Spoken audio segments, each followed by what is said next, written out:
Hey everyone, so I have this absolutely gorgeous book review for you today. It's a book by Christy Rice. It's called The Art for Joy's Sake journal. And it's more than just an ordinary journal. It's titled here, Watercolour, Discovery and Releasing Your Creative Spirit. There is so much about this journal. Again, it's no ordinary journal. Now, I was kindly asked to review it. I had a flick through, I've had a read before reviewing it, and I cannot wait to get started and introduce you to this book. It's got a gorgeous sort of texture to it. It is hardbound, but it has almost like a cover of fabric feel to it.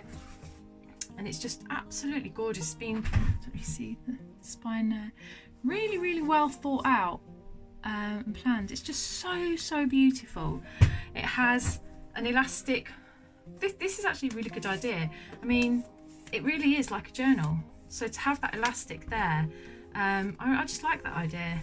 It's just adds an extra element to it. And then you have the yellow or mustard sort of yellow. Is it yellow or orangey colour ribbon? And the box it came in. Let me show you. Immediately when you open the box, look at that. How beautiful is that? I have to put it upside down, I'm afraid. Can't really, it won't all fit in, but the box is just lovely. So inside it says, my name is Christy Rice and I'm a joy-seeking painter. Promises get thrown around a lot these days and I have one for you too, but guess what? I'm going to keep my promise. If you open this book and take just 5 minutes to brush some pretty paint on the page, you will feel lighter, more joyful, just that fast. Watercolour is magic, whether you know what you're doing or not, so pull on the yellow ribbon, it is yellow, below and let's do this. I'll link below to all her social media accounts. Right, so let's have a look inside. Oh, it's so pretty. Goes that way. Right, so letter from the artist. Okay, right, let me just introduce you to this because I think it's really important. Okay, so she says, I want peace for you, the kind of peace I know comes from a brush in hand where fears cannot reach. Do I expect you to become a professional artist or paint every day? No, not at all. Expectations don't hold much value in this space.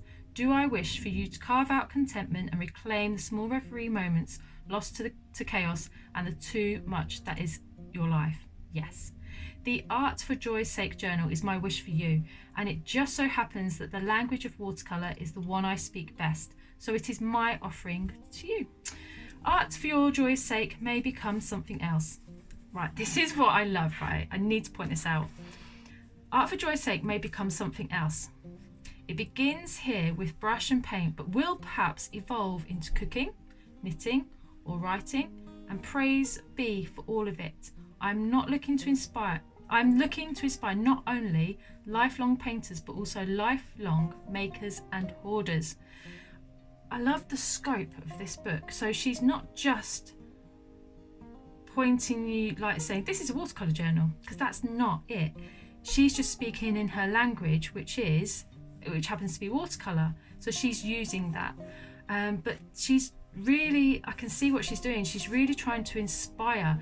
So not only inspire you to paint, but also so for instance, if cooking is your thing, then to inspire you to cook more, to knit or to write, just to ignite something within you, and I think that spark, to ignite that spark, can really come from when you sit down and you do something like this, because it's a very mindful process. And when you sit down and you don't stress out and you allow yourself to make mistakes, because there are no mistakes when it comes to this sort of thing, and you just enjoy the process, the thing that if you sort of take your mind to what you enjoy best, it can inspire you to do other things like writing or knitting if that's your thing, or crochet, whatever. There is actually cooking, I believe, recipes in here. So yeah, hoarders of time and moments that make us feel good. Let me urge you to be fiercely protective of your time and how you spend its virtues. So again, here she's talking about reclaiming your time. It's really, really precious. Watercolour in all its dynamic melodies has an uncanny ability to teach us about time. So again, she's using the language of watercolour to teach us other things other than watercolour. Watercolour trains us in patience and begs us to revel in small successes. So yeah, it's like using watercolour again to focus on other things. I mean, if watercolour is one of the things you want to focus on, then that's brilliant. So as you journey into the pages here, you will discover painting pages. 9 patterns await. 1 of each is painted by moi and 2 are for your own experimenting. So there's 2 pages of the same pattern, you know. Each painting page is printed in soft grey on double-sided watercolour paper. As you paint, the more details you add, the more the outlines will disappear. This hot press, so hot press is smooth, cold press has like a texture to it. Watercolour paper will feel a bit different from heavily textured versions. And yes, you can paint on both sides without fear of bleeding through with any water-based media. So then you also have your journaling pages. Pages are designed to inspire some impromptu art making. Use what you have: pencils, crayons, your kids' watercolours, which I love. I love the cheap watercolours. I just, there's something about them. Stickers, paper scraps, a glue stick, whatever. And don't worry, the paper can handle whatever you throw at it, literally. Then you have some painting exercises, lists and food. So here we go. As artists, whether new or experienced, we have a tendency to get into creative slumps. Yes, me too. Even as someone who thrives on and feels best when painting, I don't always want to paint. So I'm sharing some of my favourite ways to get into the creative mood. Perspective renewing thoughts, books and fun activities, even a favourite recipe or two. What could be better? Inspirational artwork. Years ago, I created an inspiration wall that can be seen as I raise my eyes above my computer monitors. It is filled with my favourite prints, quotes, art pieces, vintage, whatnot. Essentially all the visual ephemera that makes me happy and lives on this wall.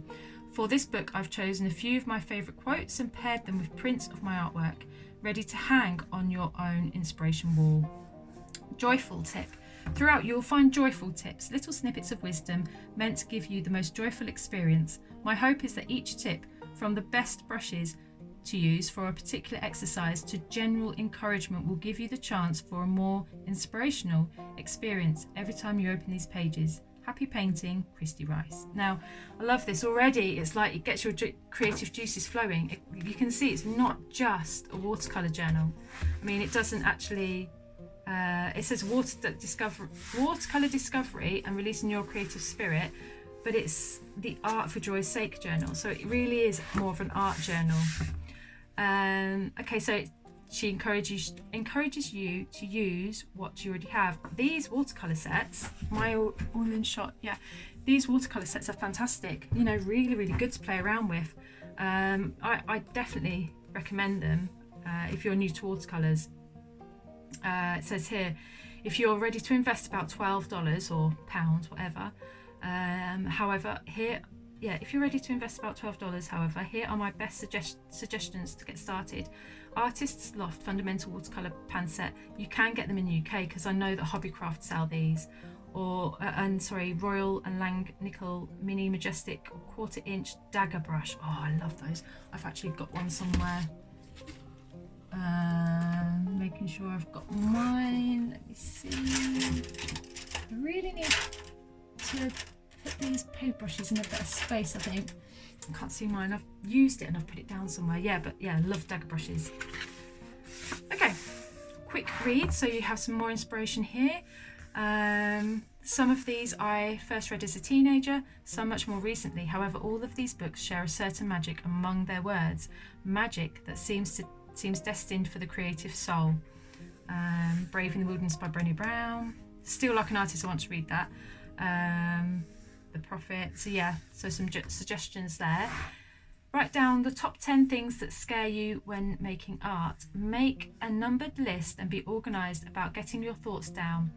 or use torn up magazines to create fear-bashing collage. The point is to invest in the enlightening power this page can have for you. Better to get it out than hold those fears in.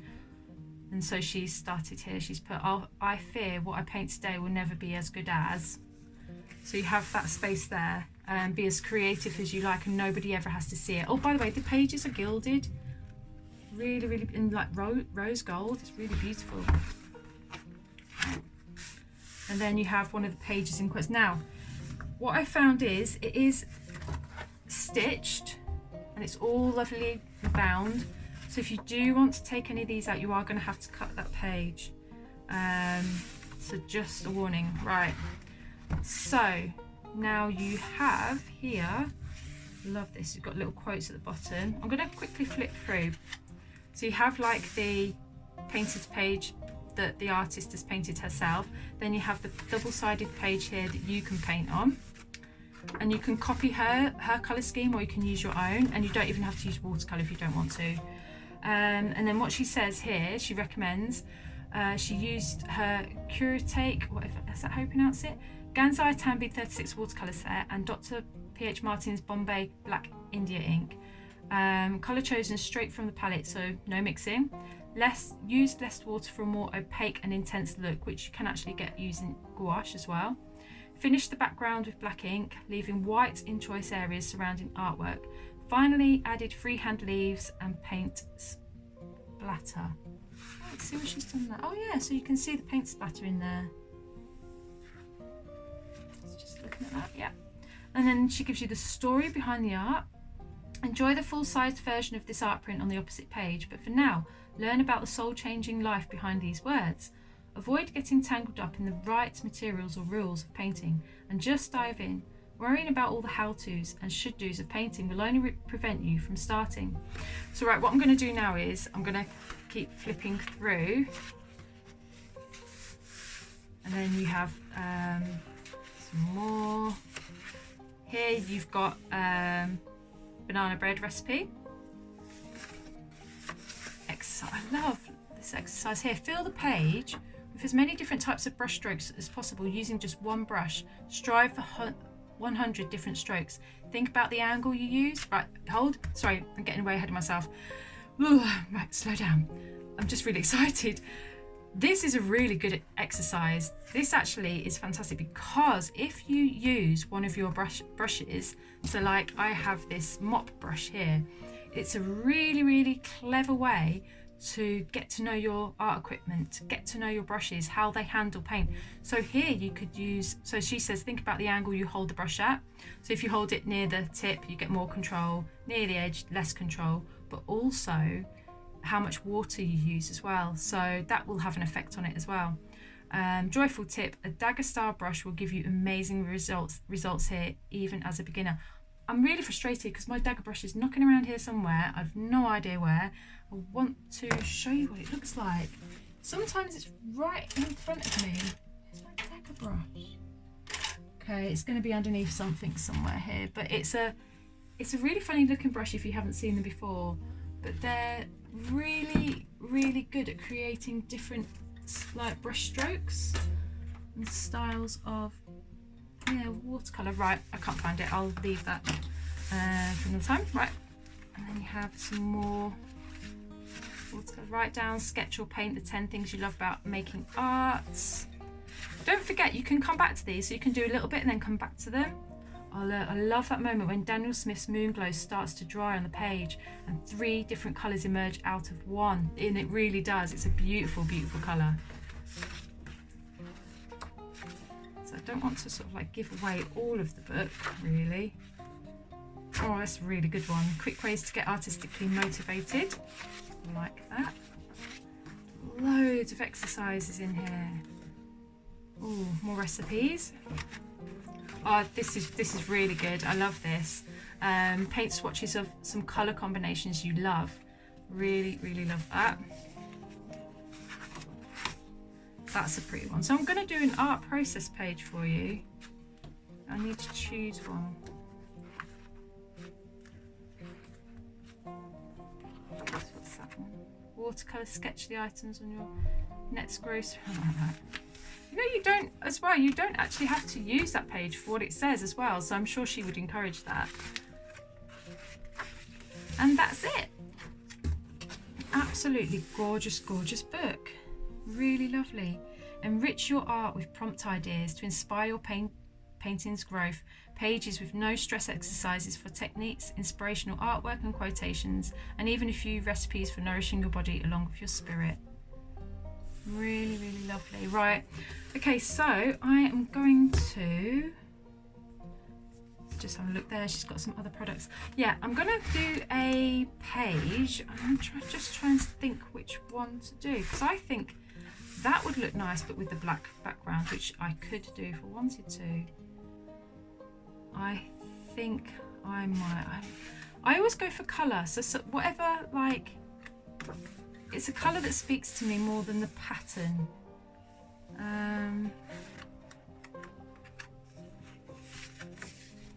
I just love all these colours here. And I wonder how she's got this colour. Because it's like a muted sort of lilac, but with like a grey. What colour? Mind you, saying that, she probably would tell us. So full palette of colours applied over several layers and dried between each application. Loose detail added with more intense versions of base colour. Joyful tip, more water plus pigment, great for bold washes of colour. Less water plus pigment, great for fine details. Live, loved and make good art. I might do that one. So yeah, I'm going to speed up the process, and I hope you enjoy it.